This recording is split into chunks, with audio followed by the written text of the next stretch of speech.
Mga igsoon, magipayong Pasko.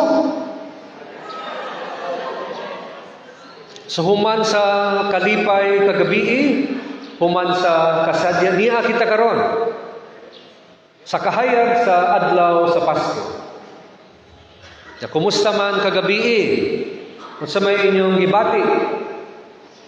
Ang kalipay. So kalipay nga nakasimba, kalipay nga nagtapok ang pamilya, kalipay sa lamian ng mga pagkaon, kalipay sa mga pinaskuhan nga nadawat, o ang kalipay sa mga Christmas greetings. Pero may naka-importante nga kalipay ang pagpahulay o ang pagkatulog sa alas 12. No? Sa orasan mo nakatulog. Murag wa man gyud sila natulog sa iyo gabi din Katulog og alas 12 ilauna. Mao na nalipay ko kay ang misa di ay pagka December 25 alas 9 pa. So bisan og nabilar abawion na lang nato taas-taas pa man atong tulog ani. Pero unsa man gitabo pag alas 4 ning mata naman ko. So sa una ko balik og tulog di na ko kabalik. Murag excited maghihapon ko ani. Excited na nga mo bangon, excited maligo, na excited na mo sa ulog sa misa. Kamo excited pud mo? Makapatingala no? Wa mo matingala. Nisimba naman mo gabi So, nya gikapoy pa gyud, kulang og tulog, pero nial gyud mo dinhi. Nisimba gihapon. Kay ngano man? Dili ni tungod kay napugos. Dili ni tungod kay obligasyon. Kundi tungod kay ang kasing-kasing nangita sa Dios. Ora bitag do na bay kalipay nga dili gusto matulog. Kalipay nga gusto nga magpabilin diya sa kahayag. Unya gamiton ang oras sa pagpumalandong, sa pagampo ug sa pagpasalamat sa Dios. Muna say kalipay nga dili gusto nga matulog karon. So mga igsoon, di ni kalipay lang gibati sa lawas, kundi ang kalipay nga nagpamata sa kasing-kasing. Kung nakamata na bitaw gyud ang kasing-kasing, kay nahimamat ang Ginoo, unsa man gyud mahitabo ana. Di nato gusto nga matapos ang kalipay. Ang kalipay kay di lang igo nga makasimba ka usa. So, kalipay ang pagbalik. Amo nang nibalik mo karon, ugma mo balik gihapon. Pagkasunod ugma mo balik gihapon, og magsigi og balik-balik kay ngano man. Di gyud mo mutuo. Bantay bitaw ni ugma kay ang misa 5:30 man, og kinsay mo balik ani, maoy nalipay. Na sa unang pagbasa giingon ni propeta Isaias, pagkatahom sa mga tiil niadtong milatas sa kabukiran aron pagsangyaw sa mayong balita sa kaluwasan. Na murag ipasabot ni ang kalipay sa Pasko di lang kay musimba, kundi kalipay nga mulakaw, mulatas, mupaambit, kalipay nga magdala og muhatod sa gasa sa kalinaw. Na unsa may maghatag kalinaw?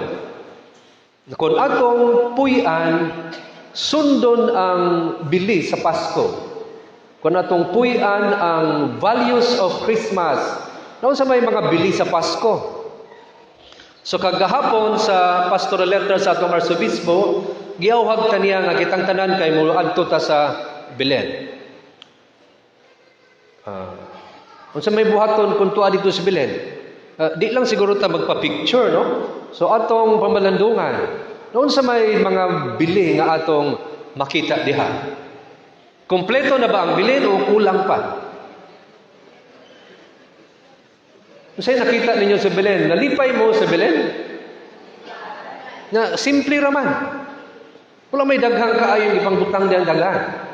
Mura ang nadugang anak kadarama mga star. Sa inyo una-una, kompleto na na o kulang?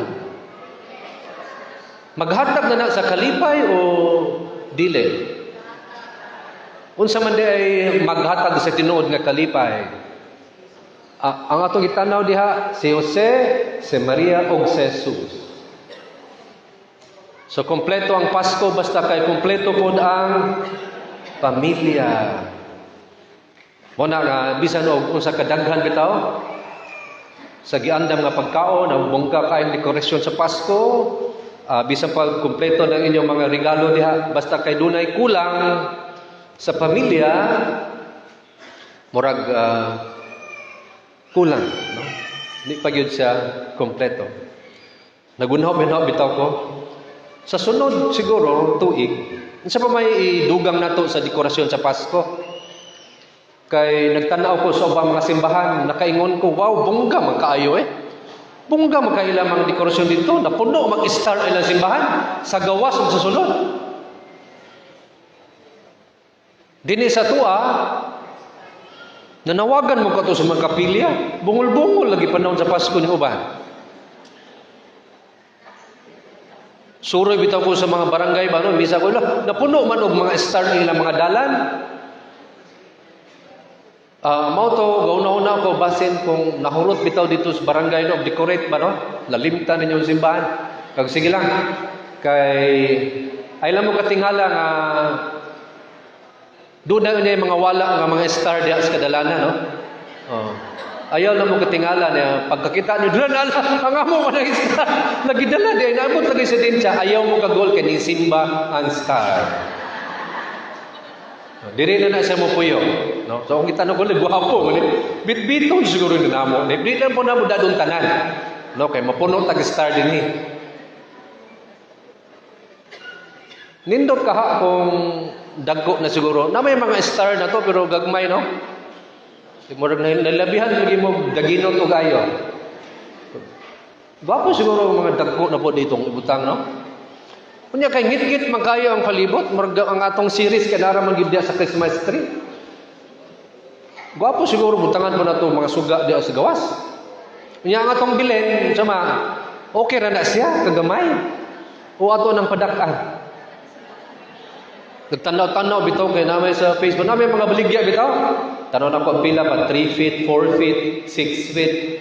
Ingkog, uy mahal man dai basta taas na no. So naaman po'y 4 feet nga tag 40,000. Kung kinila siguro atong damguhon siguro ni, kaya makaya-kaya siguro ni bad. Na kinsa may mo palit ani. Ato lang siguro nang ihatag sa atong mga altar servers no.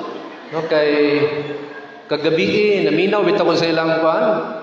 Pagpanaygon maay man to mga anta di ay no, nya nakadawat ni sila inyong dawat na to. O gamay ra kay itong kanta no, labi nagboysingan siguro to. So dako-dako yung siguro itong hatag ato ba. Dayon kay magsuroy-suroy man ni sila karon. No, magpakstik ko man So okay na siguro nga mga altar servers kamo dali mo palit sa Belen. Tag 40,000 raman. Ayaw na lang bahini ang pare no para dili na siya makuhaan. No, mo na yung i-target. I-target ninyo na bitaw ang pagkasimple mo na siya mas mo tandog no sa kasing-kasing na badili ba daghanon ba kaayo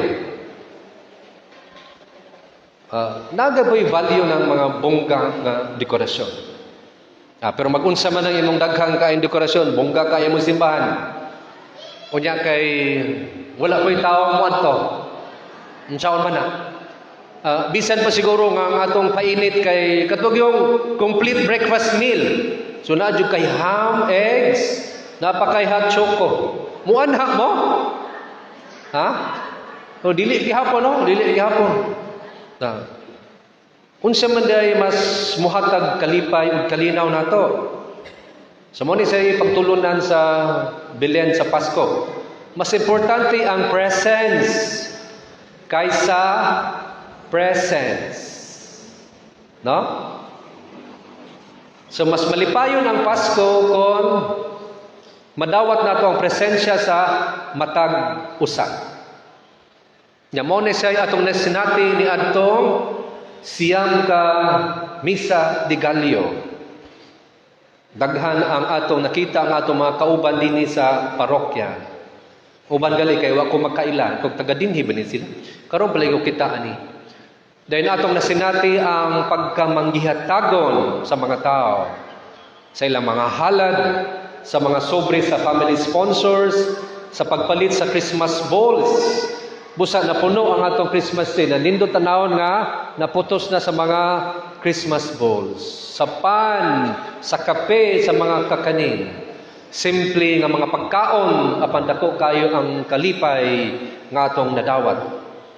Muna, doon na ba'y miingon? Wala na ko na-feel ang spirit of Christmas. Doon na ba? Doon ay misulti.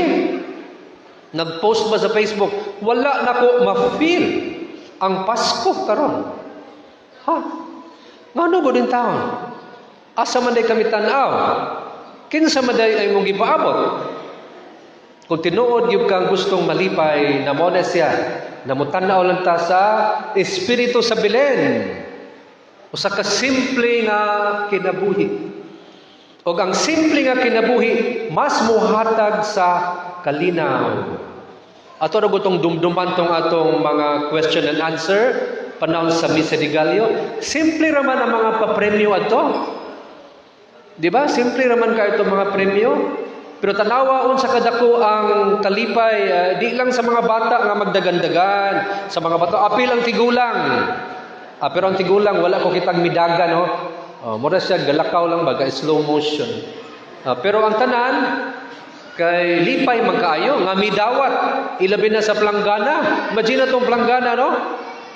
Hilabihan naman kayo kalipay sa nakadawat adto. Busa, unsa man sunod tuig, naaghapon to. Hamay maayo kadamisa na lang ko mag-question and answer. No, para misdaghan po na mo apil. Daghan mo apil, no? So, daghan kay mahatag na ito nga planggana, ani. So, kadtong wala makadawat o pinaskuhan, kung sa may inyong gibati, okay ra? Okay ra mo, no? Buhi pa magka mo, okay ra? Wagi ko, kadawat o pinaskuhan man, okay ra. Kaya nga naman, unsa man ay nadawat yun nimo. O ang gasa sa the presence of your loved ones. Awa na, di na mapalit. Di na siya mapalit. Mo na pinakadako kayo nga kalipay sa Pasko.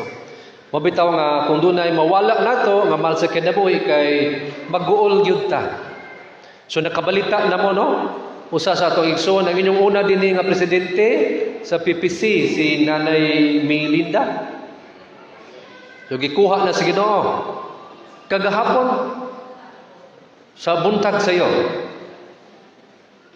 Huwag siya miabot sa 25. Muna nga, i-appeal na to sa atong pag-ampo. Makahigayon ta nga, makabisita, makaduaw ta dito na, muduyog ta sa pamilya. Na mga igsoon, karong buntaga, no, magsugod po ang Paxticom. So, ang mga altar servers, ang mga Marians, ang mga Knights kay Mulakaw, padulong ni sa atong mga kabaranggayan, yaon sa may ilang dala, doon na mo'y gidala. Wala man sila gipangdala nga daghang butang. Huwag ni sila magdala og pagkaon, nabutugasan ni sila mangaon ani. Unsa may ilang gadala? Ang batang Jesus. Si Jesus ra, moray dala. Unya ang iyang presensya mo nay muhatag kalinaw ug kalipay sa pamilya. Ug nga itong mga servers nga magdala ni mo na sa ibutang sa inyong una-una. Ang ibutang sa Jesus dili unsa ang musulod sa halad o kwarta. Kay basin og masamok ta ani. Di na kalinaw Ginoo na atong mabalon ani kay ngano man. Alam masuko ang pare. O magduda ang pare. Kay pag-abli sa baso, yung anong sinsilyo ramay ako, asa man ang papila ni? Lagi safety naman dahil sa mga altar boys. Safety, no? Bitaw. Aron nga di ta masamok, no? Aron di ta magkagubot. Ang importante nga dala sa atong paglakaw, dili unsay madawat ninyo, no? Kung unsay mahatag ang presensya sa batang Jesus. Kada Pasko, mo ni sa nindot nga kantahon, joy to the world, the Lord Ito, scam? Na-scam? Basta ba? The Lord is come. Hark the heralds, angels sing, glory to the newborn King. Peace on earth and mercy mild, God and sinners reconciled. Ang inyong ihatag sa kay Gcash lang ninyo, no? Kung naganahan mo sa akong pagkanta. Pero mo ni say nindot kaayo, no? Lami kay pamation bitaw mga, di ba, mga kanta sa Pasko. Pero ang pangutana ani kay murag maglayo pag yun kayo ang kalinaw gihapon. Siya man ni duol na siya o nalayo gihapon. Ang anong layo man gihapon ng kalinaw kay daghan man gihapon nang wala midawat sa batang Jesus. Namo man ni say awhag og hagit, no? Kung atong tugutan siya nga mo puyo. Unya, tugutan nato nga siya na'y mumando sa atong kinabuhi. Naunsa na may madawat sa kalibutan, sa atong katilingban, ang namoni ang kalinaw. Yung ni atong iampo, nga nautunta, kung sa kamaya bitaw, kalipay ang atong makasing-kasing karon, mao po ni siya ang sa tibuok tuig. Tugutan nato sa Jesus nga mopuyo diha sa atong kinabuhi. Siya ang mugiya, siya ang mudanag sa atong kasing-kasing. Ngayon sa may itudlo niya, puyin ninyo the values of Christmas. Ang paghatag nga kinasing-kasing, pagpaambit sa mga talento, panahon, treasures, simple nga pagpuyo, o dasig nga pagsimba o pagalagad. Nya kun ato ning mapuy-an naun sa may madawat o masinati sa tibuok tuig. Nya mo ni say dala sa Pasko.